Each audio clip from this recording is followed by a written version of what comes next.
আপনারা অন্য জেলার হাল জানেন না, ডিমের কুসুমের ভিতরে থাকেন, যার কারণে এখান দিয়ে সারা বাংলাদেশকে অঙ্ক করে ফেলতেছেন।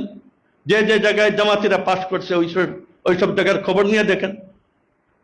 নিরপরাধ মুত্তাকি পরহেজগার, সারা মহল্লার মধ্যে মকবুল, 90 ভাগ 80 ভাগ আইম্মায়ে মাসাজিদরে বিদায় করে আপনার জামাতের লোককে ইমাম বানানো হয়েছে। মাদারিস কবজা করে ফেলছে, মাদারিসের কমিটিতে ঢুকে পড়ছে, কত জায়গার মুহতামিমকে বাদ দিয়ে দিছে।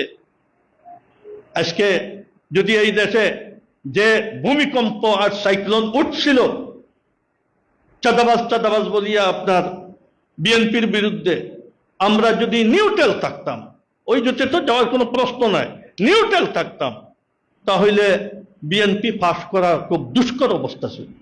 তখন টের পাইতেন যে জমিয়ত আলা এই জোটে আসার কারণে কি ফায়দা হয়েছে, জাতীয়ভাবে আমরা লাভবান। অতীতে এমন কোন মরহালা আসে নাই।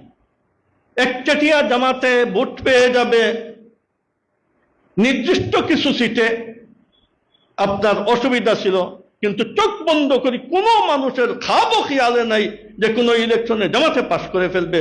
ঘুমে থাকলেও আপনার জামাত বিরোধী মানুষের পাশ করবে, জামাতের এই হাইসিয়ত ছিল। আর এই ইলেকশনে আমেরিকা তার পোস্টপানাহিতে থাকার কারণে আর একটা হইহুল্লোড় আরম্ভ হয়েছে, আওয়ামী লীগ চলে গেছে। আর বিএনপি এতদিন কোণঠাসা অবস্থায় ছিল, যার কারণে এরা এই চান্সে, আর এদের মধ্যে এদের ছাত্র সংগঠনের লোকও আপনার ছিল, যার কারণে এই চান্সে তারা কাতঈ সিদ্ধান্ত নিছে তারা হুকুমত করবে, বিপুল আসনে পাশ করে। এক জমিয়ত, যে জমিয়তের কারণে কোমর ভাঙ্গি পড়ছে। আজকে এই দেশ বিএনপি চালাইতেছে, যে দেশ বিএনপি কয়েক টার্ম চালাইছে, এই বিএনপির হাতে এই দেশ। বিএনপি আমার সাথে যে আচরণ করছে, এর ভোগান্তি বিএনপি ভুগবে, এটা তো লসের কিছু নেই। আমি তো দেশ বাঁচাইলাম, আমি তো কওমি মাদ্রাসা বাঁচাইলাম, আমরা তো এই দেশের মযহব ও মিল্লত বাঁচাইলাম, আমরা তো আজাদির সাথে বিচরণ করার পরিবেশ সৃষ্টি করলাম। আমরা এই সিদ্ধান্ত যদি না নিতাম তাহলে কি হইতো?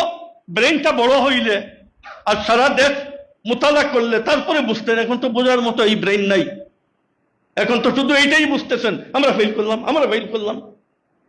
ফেল পাস একটা জুজি জিনিস। কি আমরা 4 জন পাস করলে এই দেশে ইসলামী হুকুমত হয়ে যাব?